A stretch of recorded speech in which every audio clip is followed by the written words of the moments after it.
বলিভিয়ার জিমানেদের সঙ্গে পরিচিত হন। তাদের অনেকেরই অন্যদের তুলনায় দেরিতে শারীরিক ও মানসিক বয়স বাড়ে। তাদের সঙ্গে দেখা করতে আমরা অ্যামাজন রেইনফরেস্টের গভীরে গিয়েছিলাম।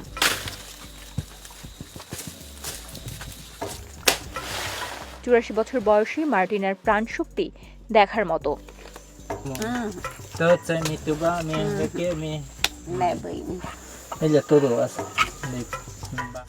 2 দশকেরও বেশি সময় ধরে বিজ্ঞানীরা তাদের নিয়ে গবেষণা করছেন। তারা দেখেছেন জিমানেদের কোলেস্টেরল, রক্তে শর্করা, উচ্চ রক্তচাপ বা ডায়াবেটিসের মতো সমস্যা কম ছিল।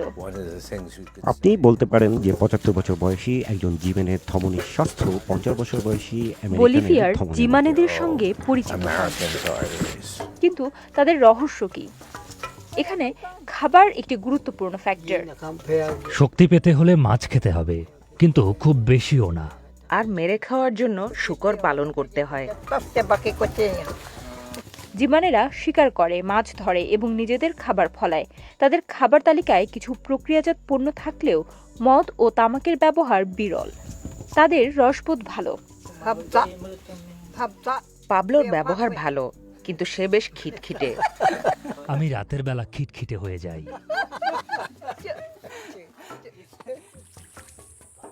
জীবনযাপনের কারণেই তাদের শারীরিকভাবে অনেক বেশি সক্রিয় থাকতে হয়।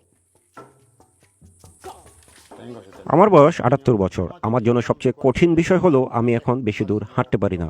সর্বোচ্চ 2 দিন হাঁটতে পারবো। জিমানেরা প্রতিদিন প্রায় 17,000 কদম হাঁটে। অন্যদিকে ইউরোপিয়ানরা দৈনিক হাঁটে 6,000 কদম।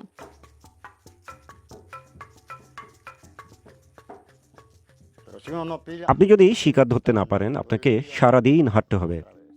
কিন্তু জঙ্গলের জীবনের কিছু জটিলতাও আছে। জরুরি চিকিৎসা সেবার জন্য তাদের শহরে যেতে হয়। আপনার সন্তান কয়টি? 12 জন। তারা সবাই বেঁচে আছে? না। কতজন মারা গেছে? 4? হ্যাঁ। মাতৃমৃত্যু এবং শিশু মৃত্যুর কারণে তাদের আয়ুষ্কালে প্রভাব পড়ছে। রোগ প্রতিরোধ ক্ষমতা আর ধমনীর স্বাস্থ্যের মধ্যে সংযোগ নিয়ে বিজ্ঞানীরা তাদের দীর্ঘায়ুর সম্ভাব্য ফ্যাক্টরগুলোর বিষয়ে আরেকটি গবেষণা করছেন। আমরা দেখেছি যে জীবাণু কিছুটা হলেও উপকারী হতে পারে। তারা রোগের সঙ্গে এমন একটি সহাবস্থানে পৌঁছেছে যে সম্ভবত এগুলোর সঙ্গেই তারা এখন বেঁচে এবং টিকে আছে। অনেক ক্ষেত্রে এটি একটি সুরক্ষা ফ্যাক্টরও হতে পারে। কিন্তু এখানে জীবাণুদের জন্য আরও কিছু চ্যালেঞ্জ আছে। আগের তুলনায় সাম্প্রতিক বছরগুলোতে অ্যামাজনে বেশি আগুন লেগেছে।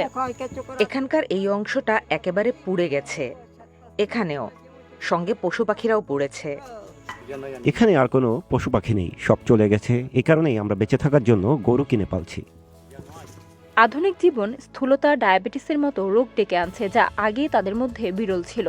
ঝুঁকি সত্ত্বেও জঙ্গলের বাইরেও তাদের জীবনযাপন পরিচিত হওয়ায় জিমানেরা এই বছর আমার শতবর্ষ উদযাপনের জন্য আমার সন্তানরা একটি শূকর মেরেছে।